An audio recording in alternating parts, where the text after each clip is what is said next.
And we're back. Okay. So I rebaked those points as promised.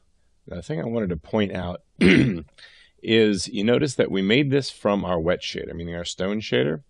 Not a whole lot is here in the dry shader, but there is one thing you might have noticed. First place, diffuse reflectivity.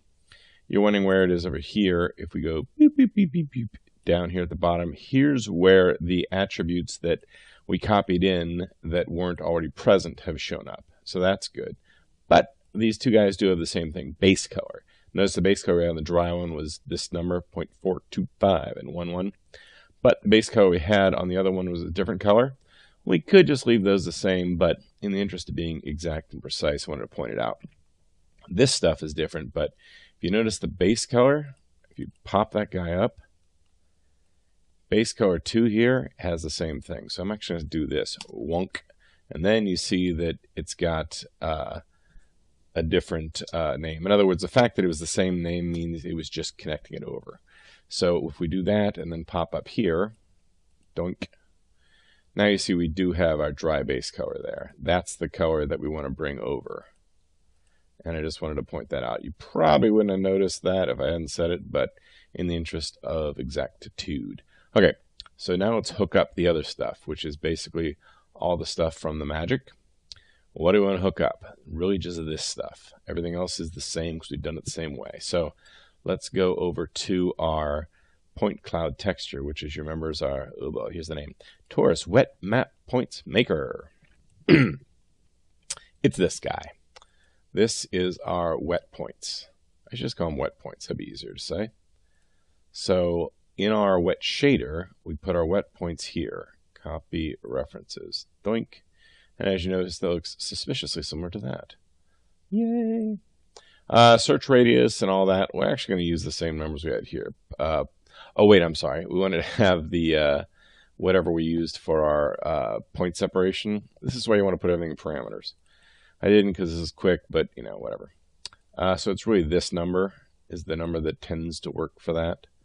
So I'm going to go ahead and take it and copy it into here. Paste, copy, relative reference, or just references. And the number of points is the same. We know the channel is still called wetness, etc., etc. So Torus Wet Shader should magically work. Let's find out. Let's take our Torus, and let's actually, oh, it already is because we had it on the wet before, and that's what I copied it over from. How nifty. Clever me.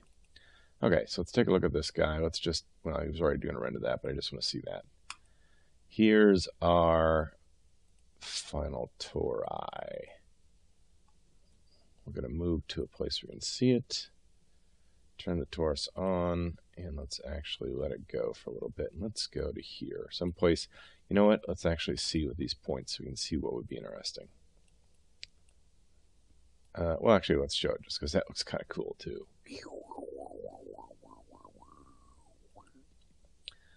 I would say, what would be the interesting spot? Probably around here. Sure, let's take a look at that. Let's just do a mantra render of that.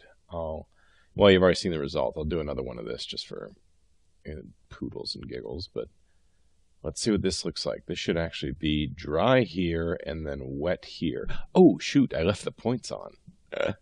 This will actually be interesting. And yeah, this is fun. You can see this is actually a mistake, but you can see how I left the points on, so it actually renders those points. Cool. That's just kind of neat. I'm glad I did that. That was one of those happy mistakes. But it was a mistake. So let's take it off and let's render this again.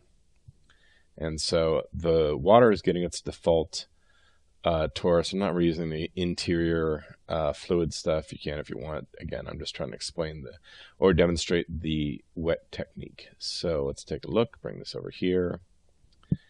And so here we have our excitement. Bum, ba-da-dum, bum, bum, bum, bum, bum, bum, bum.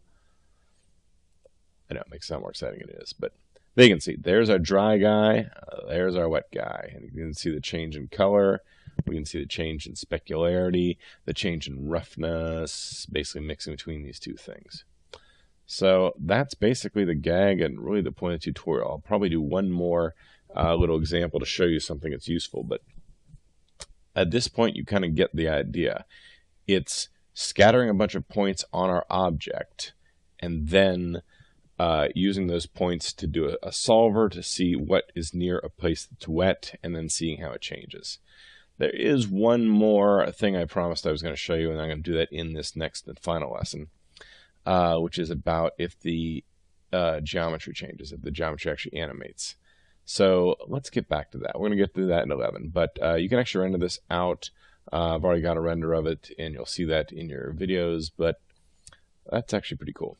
Let me set up the next part on 11 where we'll do it. The only difference we're going to have is going to be what happens if this isn't just something simple like a torus or a static plane. In other words, the only difference is going to be this part. This guy requires this guy. In this case, I'm grabbing the torus, and the torus, as you notice, is actually moving. But it's because I baked it out and it's moving. But what if it was points and we wanted them to stay consistent across a guy, say a zombie with blood on him? Hey, that's going to come up. And the other benefit is the final frame of it. You can use, like in this case, if you went to the final frame of the torus points, this is the way the points are at the end. It's kind of hard to see, but you can see how there's blue guys here, red guys there. If you wanted, you could actually keep that going into another scene. Say we went away and we saw this guy when he's sitting there afterwards in a completely separate scene, like you're in a movie. We can actually bring that over. And the other benefit, again, is it's not really that many points. Okay, so come back for our final lesson, and we'll do our final demonstration of the one last bit of trickery we're going to need to use this on an animating character, which will then be pretty cool, and it'll be set to go. Come back in a lesson, I guess it'll be 12.